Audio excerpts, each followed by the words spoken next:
Hello, guys. Welcome to my podcast, Dear Chiquis. If I have any new listeners and viewers, welcome. We love you guys already.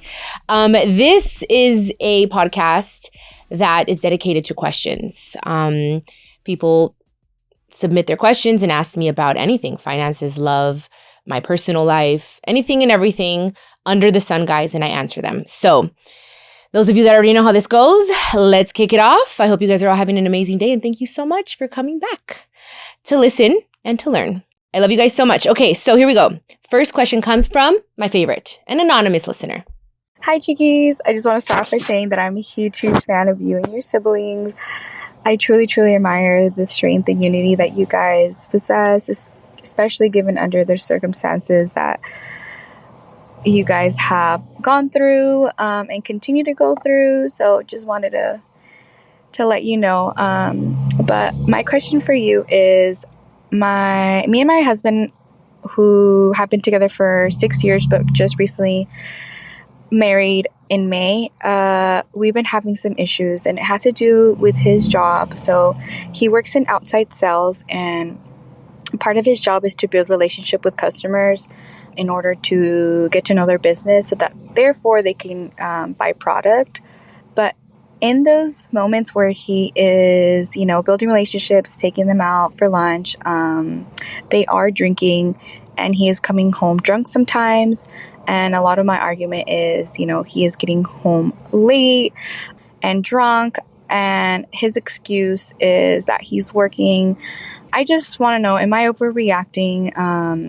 I know this is his job, but I'm afraid that he's going to continue to use that as an excuse to continue to do what he's doing. So I just want feedback. Thank you. Mamacita linda. Okay. I'm thinking. The reason I said anonymous listener is my favorite is because I wasn't able to say that word before, you guys. Anonymous. Now I'm proud of myself. Anonymous. Okay. Let me go back to your question. Damn it. And I'm thinking of my situation with Emilio because in my job, I drink. When I'm on stage, I like to drink. It's part of the culture. It's part of what helps me enjoy it more because my people are drinking, and we've had discussions about it. He's like, you know what? I wish you didn't have to drink so much. And I've said, well, this is my job. But he's with me. So that's a difference. Now, since he's told me that, hey, I wish you didn't have to drink so much. I'm like, okay, what if we compromise? What if I still drink, but I water it down? And that's what I've been doing, and it's been working wonderfully. I wanted to compromise with him because he's important to me. Now, I understand that this is his job. And of course, they're going to go to lunch and to dinners. I have a question. Is it just guys or is it girls too? I need to know this. I know it's his job, but that's an important question.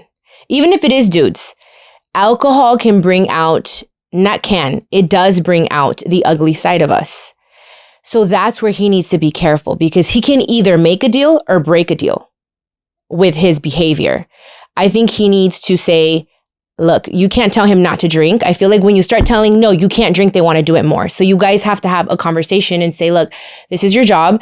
This is how you're, keeping the roof over our head. But can you limit yourself to 2 drinks?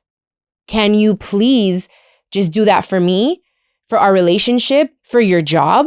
Because you getting plastered, that's not cute either. You know what I mean? That can cause you a lot of issues. What if you start saying some crazy shit, under the influence? He has to be careful with that. And come home at a decent time. A meeting? Come on. You don't have to be getting home late and super drunk off your ass. I don't think that that's okay. That's not of a married man, of a man that's in a relationship. It's going to cause issues. It is. You're going to feel frustrated. You're going to feel also unappreciated. So before that happens, you need to nip it in the bud and let him know, hey, I'm not telling you not to drink. I'm not telling you to not take these dinners or whatever, but please be responsible and please just know your limits. And there's no need for you to have a 5-hour meeting. Let's find the middle ground. I really think you should have the conversation because you're going to start to resent him, and I wouldn't blame you. So, yes, that is my advice to you, and I hope it helps. Let me know. I want to know. Me.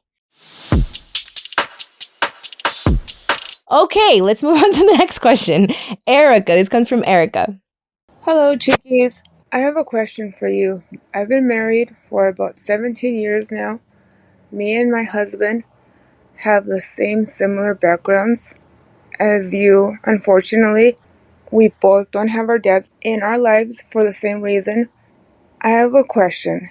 For the past 17 years that we've been married, we've had 4 kids, and I want to say for the past 2-3 years, we've been very distant. He's been very unemotionally available, and I was wondering, how much should I keep putting work into this relationship, and when is giving more energy to the other partner enough? Wow.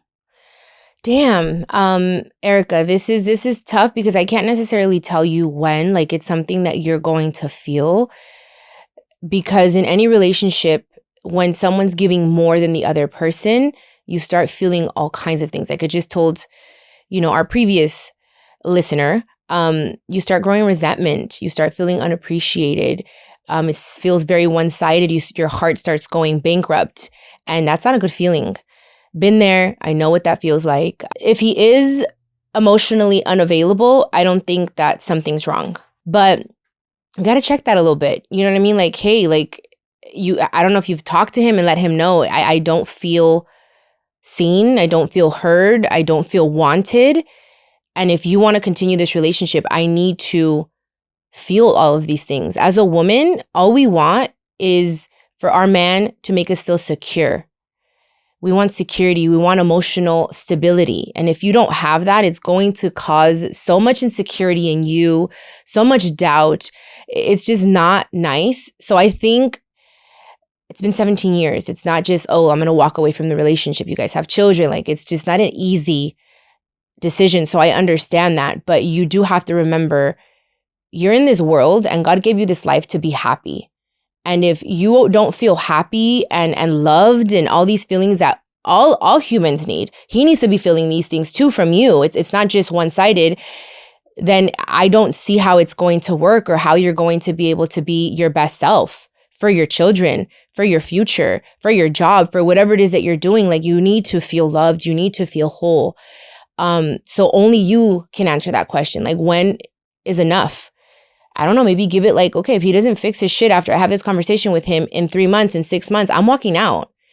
Like, give him the opportunity and let him know all that you're feeling and give him the opportunity to correct it. But if he doesn't, then that's when you have to say, well, I tried. Maybe go to therapy, whatever it is. Like, you need to at least try and just say, I'm going to try until trying is no longer an option. And only you know when that is. But give yourself that respect and give yourself your place and respect that. And if he doesn't do his part, if he's not meeting you in the middle, then you need to do what you got to do for yourself, for your kids, and for him. If he's not happy, then how is it going to work? If he's not happy in the relationship, he's not going to make you happy. So I think you need to have that deep conversation. And yeah, I hope that helped, Ericka. And I hope nothing else is going on. I pray that nothing else is going on and you guys can fix this. Okay, guys, our final question comes from Liz. Vamos a ver. Hi, Chiquis. What up, girl? First, I just want to thank you so much for being who you are. I think that you're such a resilient person, and I truly look up to you. I find myself being able to identify with you so much just listening to your podcast, and it's always a breath of fresh air to be able to relate to someone like you. I recently broke up with my boyfriend of 5 years. We've known each other since we were 12, and he was in love with me since then. I decided to give him a chance one day, and I grew to love him.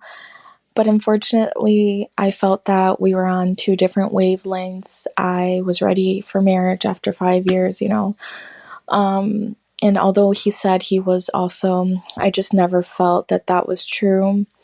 So my question is, how do you make yourself believe that it's not you that's the problem? You know, many times I find myself thinking that, why didn't he want to marry me? Or, you know, if he wanted to, he would. How do you get, you know, these negative thoughts out? And how do you heal from a broken heart? Thank you. Oh, Liz, thank you so much for those beautiful things that you said. I really appreciate it. And, well, I think you should be happy and very proud of yourself. I'm proud of you for choosing yourself. I know that's not an easy decision because especially when you break up with someone loving them, been there, done that, it's tough. So congratulations. Pat yourself on the back, on the booty. Give yourself a hug for doing that. I think we have to understand and just know that what helps me is that person wasn't meant for me. Marrying that person wasn't meant for me. That relationship wasn't meant for my future. It was just a season to learn, to grow, and to prepare me for what's next.